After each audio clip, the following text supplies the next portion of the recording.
How's it going, you guys? I'm going to do a quick shootout today. I don't want to take up too much time. I'm going to be doing a comparison between the Peavey 6505 Plus versus the Bugera 6260 Infinium series. A quick few things about these two amps is that I got them written down right here. The Bugera, it's made in China. It has 4 6x6 power tube amps, 5 12AX7 preamp tubes. It has an FX loop, a reverb. I like the cosmetics of it. It looks pretty nice, easy accessible. If you need to replace the power tubes or preamp tubes, pretty easy to get to. It has I like the clean channel on this amp. It has a nice clean channel. It also has the foot switch comes included. This amp retails for $450, and with the foot switch included for brand new. Also, a lot of people will say that this amp they have a lot of quality control issues when they first came out before the Infinium series.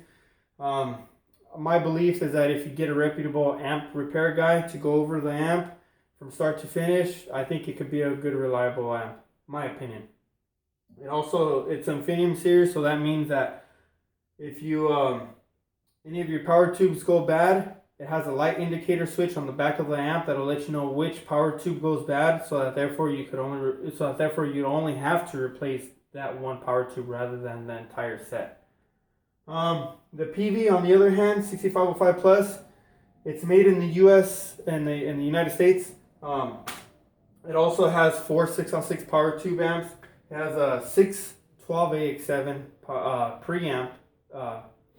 preamp tubes, which is located in the back of the amp. My personal opinion is that it's kind of a pain in the ass to get to.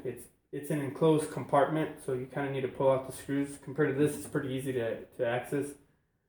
It also has a FX loop. The Peavey has a resonance knob, which the Bugera doesn't, but the Bugera has a reverb, which the Peavey doesn't. So, anyways, it has a nice lead channel.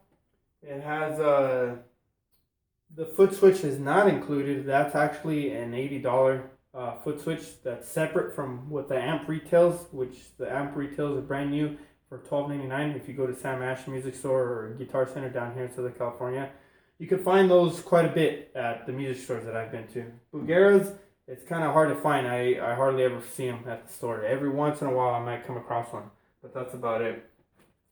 On the Peavey, real quick, I did a modification to it. I took it to Jen's Cruise, which is out here in Sun Valley, out here down in Southern California. He did a modification to it. If you go on his website, called Cruise Control, both with the K, Cruise with the K, and Control with the K.com, or cruisecontrolamplifications.com.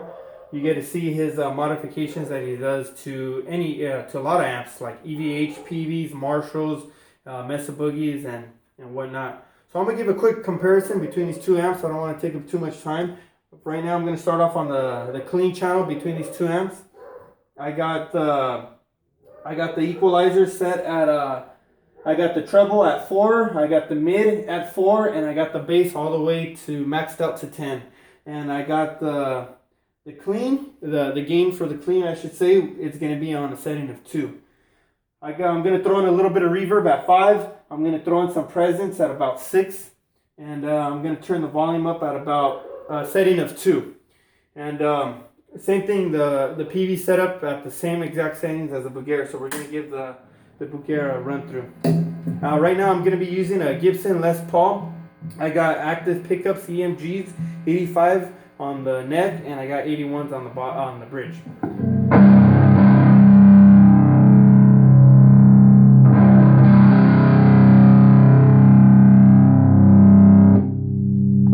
This is the clean channel.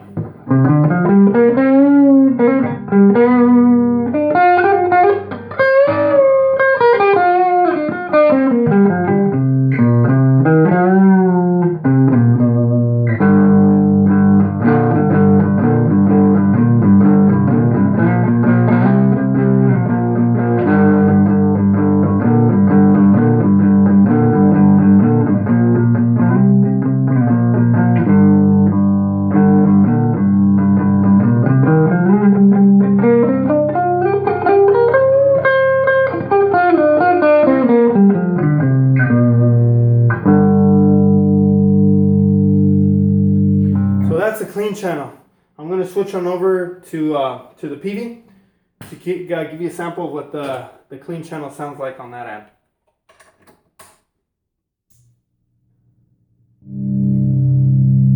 Same settings.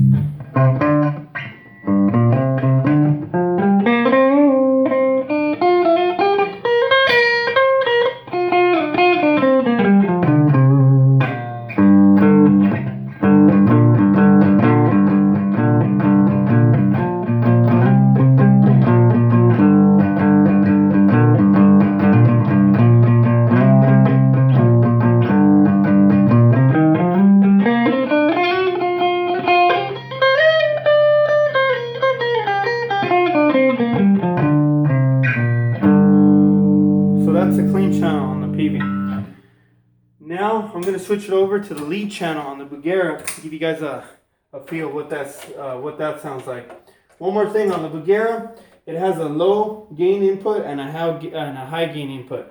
It's really a copy of the Peavey version. So this is pretty much the original 6505, a copy of it I should say, and that's the 6505 Plus. So it has two equalizer channels for the clean as well as the lead channel. This one only has one. It shares both. So I got it on the high gain input, and this is gonna be the lead channel. I'm gonna set it to about a setting of the volume channel. I'm gonna have it to about a setting of 2. Give you guys a sound give you guys a look what it sounds like.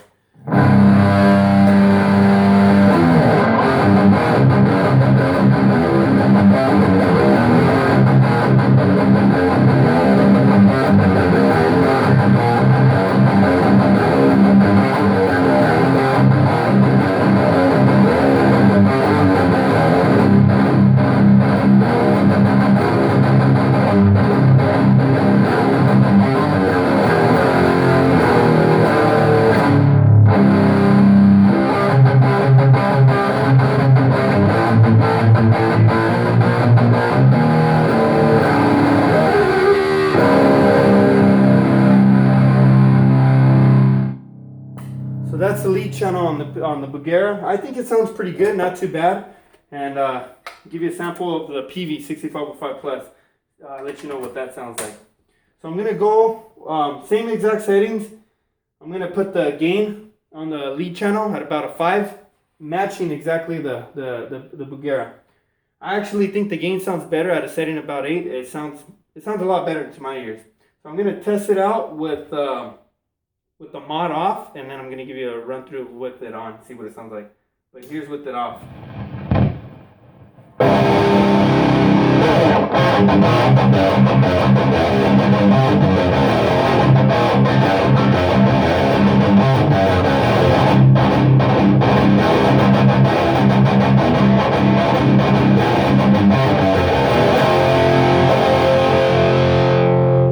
I'm gonna throw the gain at about a setting of 8. It's going to sound a lot better, and I'm going to throw some resonance on there. I think the Peavey sounds pretty much exactly to the Bugera without the resonance, since the Bugera doesn't have the resonance knob on it. I think it sounds pretty much similar to it, but when I throw the resonance, apply the resonance on there, I think this amp sounds a lot better. To my opinion, I think the Peavey outweighs the Bugera in the lead channel, and pretty much overall because of the resonance knob. It makes it sound gives it a lot bottom end to it. It sounds pretty awesome. So I'm going to put the resonance at about a setting of 5.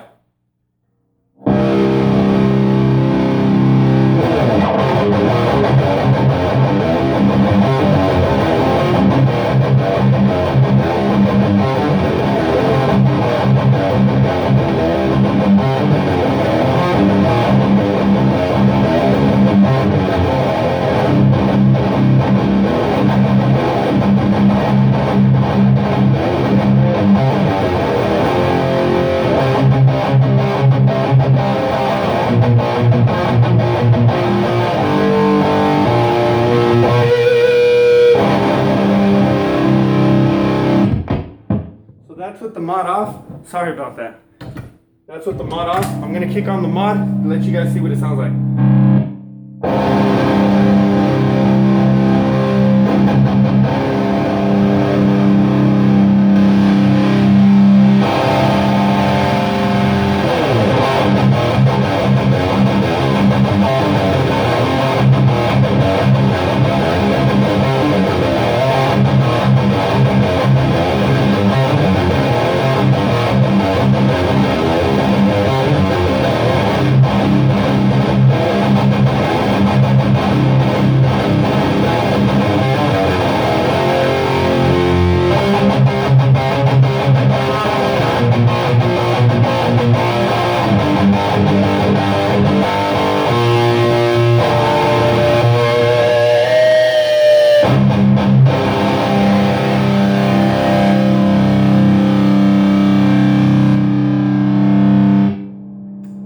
lead channel on the Peavey 6505 Plus. To my opinion, I think it sounds pretty awesome. Overall, I think the Peavey outweighs the Bugera overall, and on the lead channel, it sounds amazing. The crunch channel sounds really good too, especially even more so with the mod on. I think the Bugera, for the price, it's not a bad price. I think it's pretty good for what you get, for what you pay. This is pretty much my practice amp, and that's pretty much my amp if I ever tour, which I usually don't. But that's, you know, it's something that I take to in a garage band. You know, I practice it. But this is pretty much for here at home.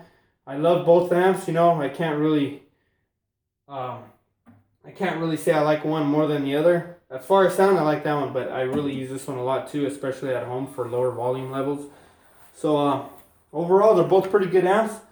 Hopefully this would help you decide as far as, you know, what kind of amps you guys are looking for. If you guys maybe are on the verge of either buying one or the other, hopefully this could add to the other videos that are out there on YouTube, and maybe it could help you make your decision. Thanks, you guys. Leave some comments. I kind of want to hear what you guys think about these two amps in comparison from what I did today, or other videos from what you've seen, or as well as if you have any of one of these amps, let me know your opinion. I would really like to hear about it. Thanks.